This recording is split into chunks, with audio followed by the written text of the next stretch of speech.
Hello friends, good afternoon. आप सब कैसे हैं? मुझे उम्मीद है कि आप सब बहुत अच्छे होंगे। इससे पहले मैं तमाम जो है क्वेश्चन बता चुका था विद्युत धारा और जो है समांतर क्रम और श्रेणी क्रम से जुड़े तुल्य प्रतिरोधों से रिलेटेड कुछ सवाल मैं बता दिया था। आज मैं उसके बाद एक इम्पॉर्टेंट क्वेश्चन है जो कि बहुत बार आया है, जैसे यूपी बोर्ड 2013 में आया है, 2015, 2016, 2017, 2018, 2020 में आया है। इसलिए ये बहुत इम्पॉर्टेंट हो जाता है आप सबके लिए। तो देखिए इसमें क्या कह रहा है कि संलग्न, जो नीचे दिया गया विद्युत परिपथ है, संलग्न विद्युत परिपथ चित्र का नाम दे दिया गया है 12.14 में ज्ञात कीजिए। आपको क्या ज्ञात करना है? ए व बी के मध्य क्या निकालना है? प्रतिरोध निकालना है। मतलब ये ए पॉइंट है और ये बी पॉइंट है, इसके मध्य जो है आपको प्रतिरोध निकालना है। और दूसरा क्वेश्चन है कि परिपथ में प्रवाहित, ये जो परिपथ है पूरा, इसमें कितना धारा बहेगी, ये धारा आई निकालना है। इसके बाद ए व बी के बीच, और ए व बी, ये जो ए पॉइंट है और ये बी पॉइंट है, इसके बीच जो है विभवांतर निकालना है। और लास्ट क्वेश्चन है कि 3 ओम के प्रतिरोध के सिरों के बीच, 3 ओम का जो प्रतिरोध है इसके सिरों के बीच विभवांतर। तो आइए मैं पहला क्वेश्चन आपको पहले बताता हूँ। कह रहा है कि ए व बी के मध्य प्रतिरोध, तो ये ए है और ये बी है। आप ध्यान दीजिए, जब इस सेल से 10 वोल्ट के सेल से धारा आई निकलेगी तो यहाँ जब आएगी तो इस धारा को जाने के लिए जो है 2 रास्ता है ना, एक इधर से रास्ता है, एक इधर से रास्ता है। तो हम क्या करेंगे, पहले धारा इधर से जब जाएगी तो इधर से जब धारा निकलेगी तो इसको जाने के लिए एक ही रास्ता तो है, धारा इधर से जाएगी तो 4 ओम में जाएगी। अब 4 ओम के बाद 2 ओम में, तो जब धारा जाने के लिए एक ही रास्ता हो तो उसे हम कहते हैं श्रेणी क्रम में। क्योंकि धारा यहाँ जब जाएगी, आई यहाँ पहुँचेगी, मान लीजिए I1 है, इस तरह से धारा यहाँ निकलेगी तो इसे जाने के लिए एक ही रास्ता तो है, ये 4 ओम है, फिर इधर 2 ओम है, एक ही रास्ता है। इसलिए हम कह सकते हैं ये जो 4 ओम है और ये जो 2 ओम है ये श्रेणी क्रम में जुड़े हैं। इसी प्रकार धारा अगर इधर I2 मान लो निकल रही है यहाँ से, तो इस I2 को जाने के लिए भी 2 ही रास्ता है। I2 यहाँ से जो है I2 अगर जाएगी तो इसको भी जाने के लिए कितने रास्ते हैं? 2, मतलब एक ही रास्ता है। देखिए I2 इधर आएगी तो 2 ओम इसमें भी जाएगी, फिर एक ही रास्ता है, फिर इधर से इधर निकल जाएगी। तो कह सकते हैं कि ये ऊपर वाला 4 ओम और 2 ओम और नीचे वाला 2 ओम और 1 ओम, ये सब आपस में क्या है? श्रेणी क्रम में है। तो चूंकि प्रतिरोध 4 ओम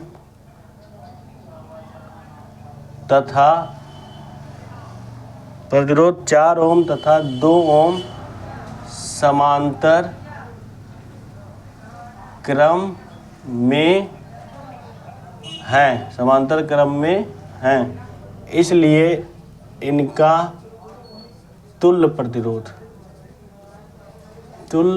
प्रतिरोध R1 बराबर हो जाएगा। इन दोनों को जोड़ दीजिए, 4 ओम और 2 ओम, क्योंकि हम श्रेणी क्रम में जो प्रतिरोध होते हैं उनका जो तुल्य प्रतिरोध होता है उनके जोड़ के मिल जाता है। तो 4 में 2 जोड़ा जाएगा, 4 + 2 जोड़ दिया जाएगा, तो इस तरह से 6 ओम आ जाएगा।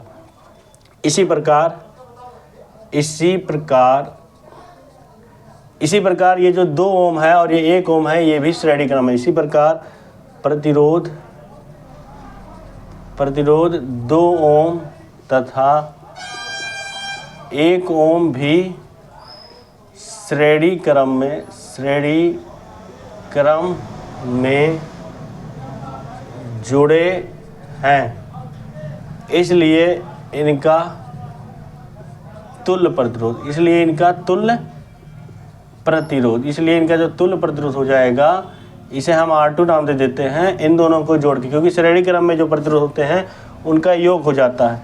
तो 2 + 1 = 3 ओम हो जाएगा।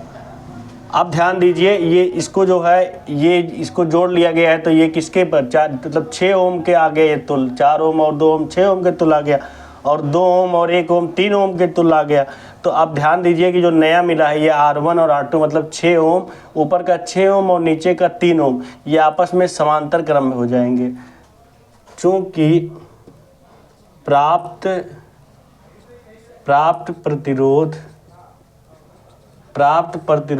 6 ओम तथा 3 ओम समांतर क्रम में जुड़े हैं, इसलिए इनका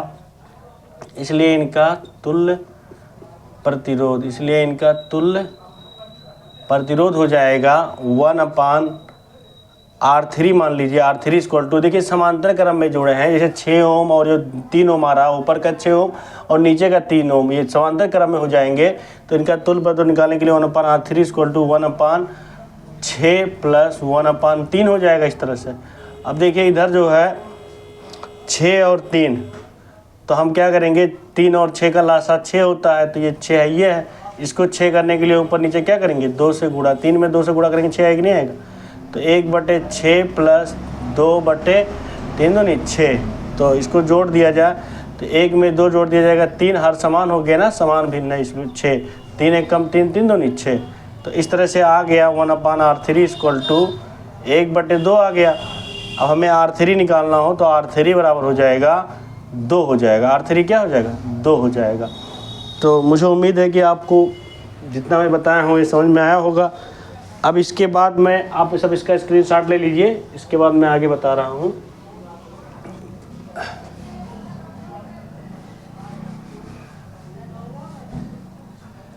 ये तो निकल गया इसके बीच तुल्य प्रतिरोध। इस तरह से यहाँ से जो धारा निकल रही थी R3 निकल गया 2, ये 2 ओम जो आया है ये आ गया यहाँ से A से B, मतलब यहाँ से जो धारा निकल रही थी इसको जाने के लिए जो है, मतलब इसका जो है इन सभी प्रतिरोधों 4 ओम 2 ओम 2 ओम 1 ओम का जो तुल्य प्रतिरोध आ गया 2 ओम आ गया। लेकिन जब 2 ओम ये मिल जाएगा यहाँ पर, इन सभी को मिला के एक इस तरह से 2 ओम का प्रतिरोध जो है ऐसे मिल जाएगा, इन सबको जोड़ने पर इस तरह से 2 ओम का प्रतिरोध आ गया। अब इस 2 ओम के प्रतिरोध में देखिए धारा अब जाएगा 2 ओम में, फिर यहाँ से निकलेगा धारा जाने के लिए 3 ओम, मतलब एक ही रास्ता है ना धारा चलने के लिए, तो 2 ही, मतलब 2 ओम और 3 ओम ये जो है ये और ये श्रेणी क्रम में जुड़े हैं। तो हम इस तरह कह सकते हैं कि A और B के बीच जो तुल्य प्रतिरोध होगा 2 ओम और 3 ओम को जोड़ के मिल जाएगा।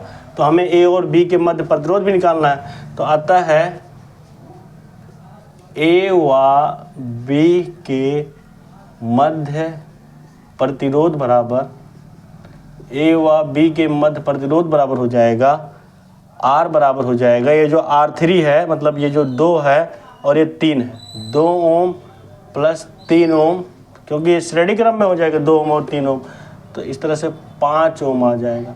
तो R मतलब तुल्य प्रतिरोध 5 ओम निकल गया पहले का आंसर। इसमें कह रहा है दूसरा है क्वेश्चन, कह रहा है कि परिपथ में प्रवाहित धारा I निकालना है।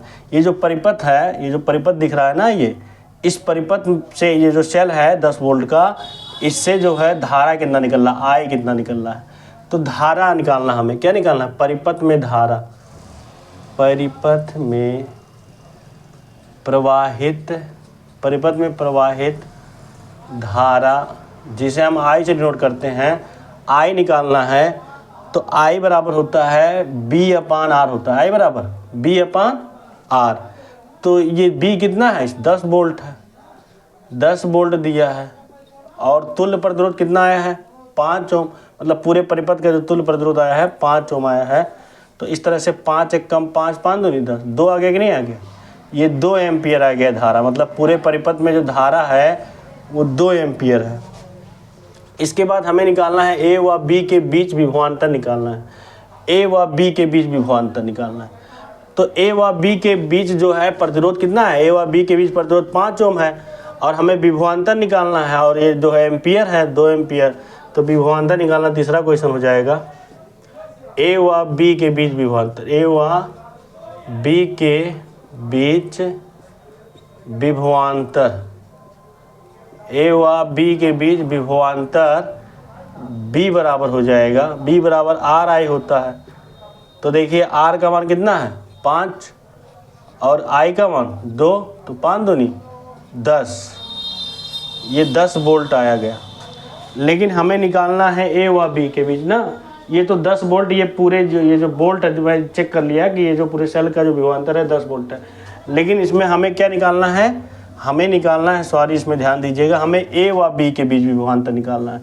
तो A व B के बीच विभवांतर निकालने के लिए हमें ध्यान देना होगा कि A व B के बीच जो है ये प्रतिरोध कितना है 2 ओम है। तो B बराबर R3, ये जो R3 आया था R3 इंटू और I हो जाएगा। तो R3 कितना है 2 गुणे I का मान 2, तो 2 दूनी 4 ओम हो जाएगा। कितना हो जाएगा? 4 ओम हो जाएगा। इसका स्क्रीनशॉट ले लीजिए, इसके बाद मैं आगे बता रहा हूँ। विभवांतर का मात्रक वोल्ट होता है, सॉरी यहाँ वोल्ट हो जाएगा, विभवांतर का मात्रक वोल्ट। इसका स्क्रीनशॉट ले लीजिए, इसके बाद मैं आगे जो है बता रहा हूँ। इसके बाद चौथा देख लीजिए ध्यान से।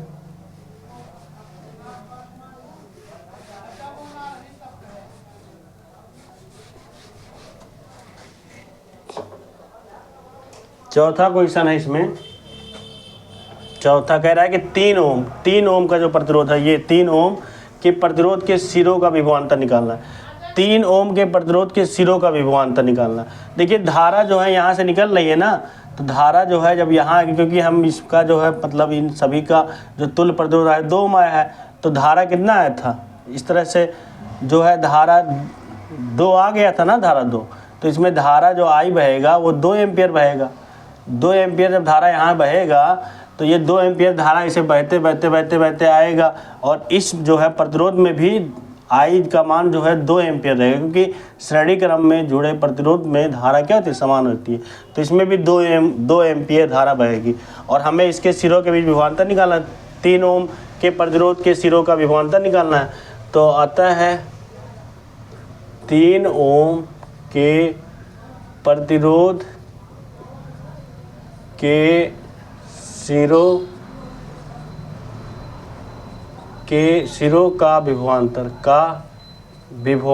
बराबर हो जाएगा, विभवांतर हमें निकालना है, विभवांतर बराबर हो जाएगा। अब इसमें देखिए प्रतिरोध कितना है? 3 ओम है। बी बराबर, देखिए बी बराबर आर आई होता है, प्रतिरोध 3 है और जो आई का मान 2 है, तो 3 दूनी 6, तो विभवांतर 6 वोल्ट हो जाएगा। तो मुझे उम्मीद है कि आपको ये क्वेश्चन समझ में आया होगा। इसको अच्छे से नोट कर लीजिए, स्क्रीनशॉट ले लीजिए। इसके बाद मैं अगला जो है क्वेश्चन बताऊंगा।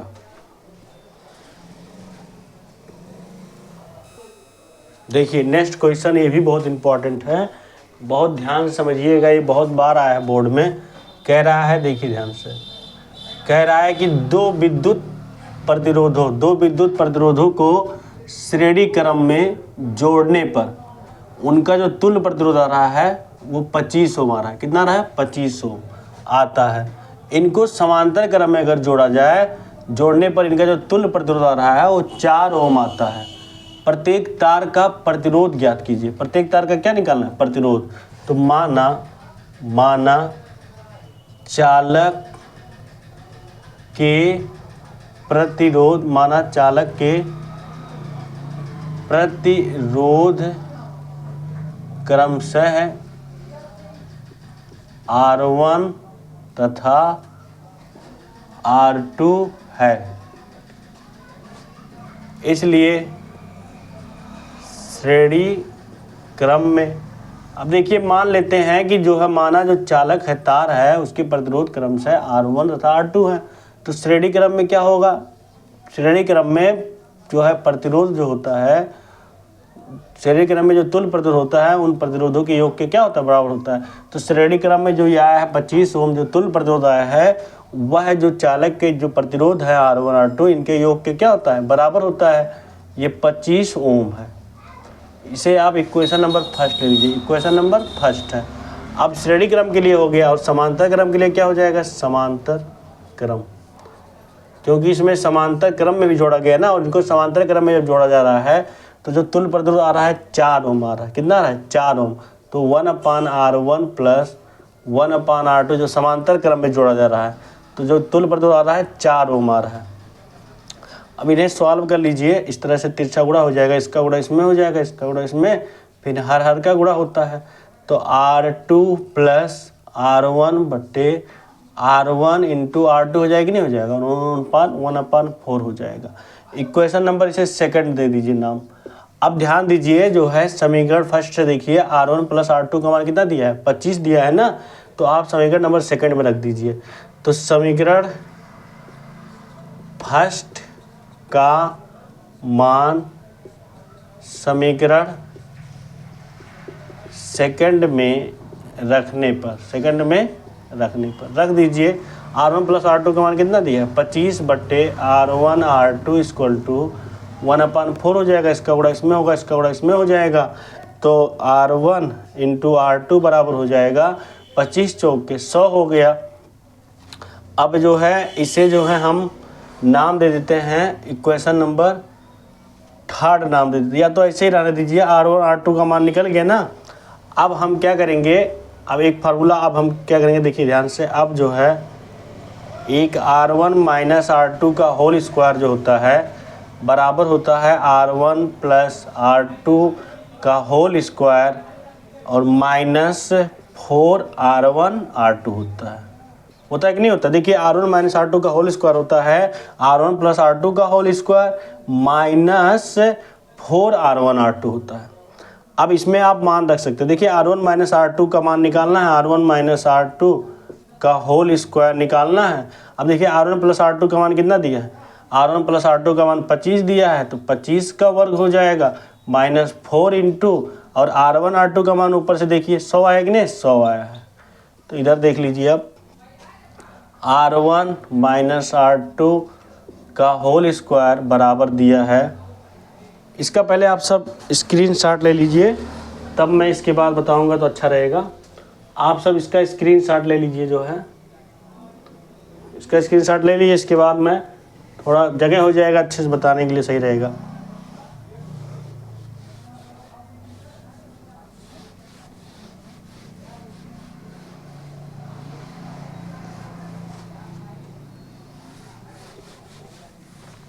देखिए यहाँ से मैंने क्या लिखा था कि R1 माइनस R2 का होल स्क्वायर बराबर होता है R1 प्लस R2 का whole square minus 4R1 R2।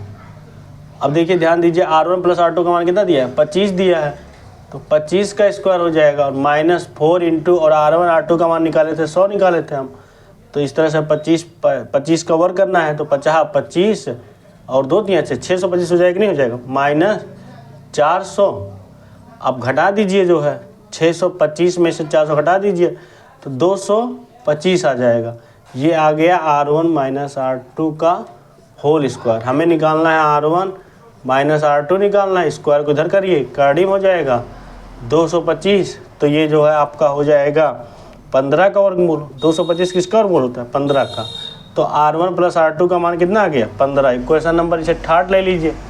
अब क्या करिए, समीकरण फर्स्ट और सेकंड को क्या करिए, हल कर लीजिए। समीकरण फर्स्ट और देखिए, समीकरण फर्स्ट और सेकंड को आपस में जोड़ने पर जोड़ दीजिए। समीकरण फर्स्ट में समीकरण सेकंड, समीकरण फर्स्ट में समीकरण थर्ड जो है ये समीकरण थर्ड को हम जोड़ देंगे अगर, तो हमें मिल जाएगा मान। समीकरण फर्स्ट में समीकरण थर्ड को जोड़ने पर जोड़ दीजिए। समीकरण फर्स्ट क्या है R1 प्लस R2 में जो है समीकरण थर्ड जोड़ना है, प्लस R1 माइनस R2 जोड़ना है। समीकरण फर्स्ट में समीकरण थर्ड को जोड़ना है, तो 25 प्लस 15। अब देखिए R2 कैंसिल हो जाएगा, R1 प्लस R1 2R1 बराबर, और 5 5 10, 2 1 3 1 4, 40 वर्ग नहीं हुआ। हमें R1 निकालना है, तो ये 2 इधर आएगा, 40/2, तो इस तरह से 20 हो जाएगा, नहीं हो जाएगा। तो R1 बराबर 20 आ गया।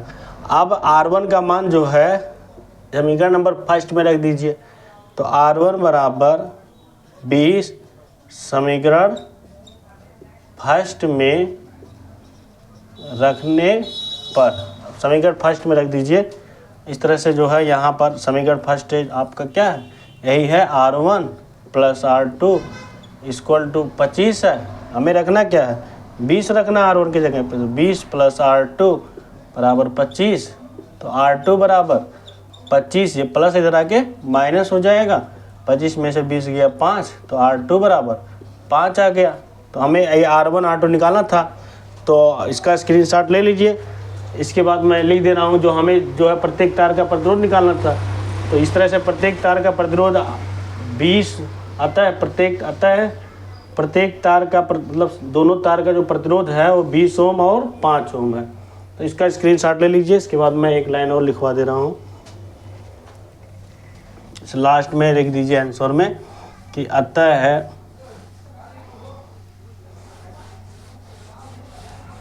अतः है,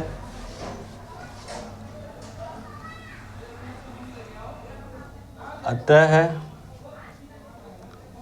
अतः दोनों तार के प्रतिरोध क्रमशः 5 ओम तथा 20 ओम हैं। बस आज मैं बस इतना ही, इसी पे स्टॉप कर दे रहा हूँ। थैंक यू सो मच आप सभी को। आप सब सपोर्ट करते रहिए और चैनल को शेयर एवं सब्सक्राइब करते रहिए और बेल आइकन को दबाना मत भूलिए। ऐसे ही मैं आपके लिए अच्छा वीडियो जो कि बोर्ड में जो है आने की बहुत ज़्यादा चांसेस है, बहुत ज़्यादा संभावना है, ऐसे ही बताता रहूँगा। Thank you so much.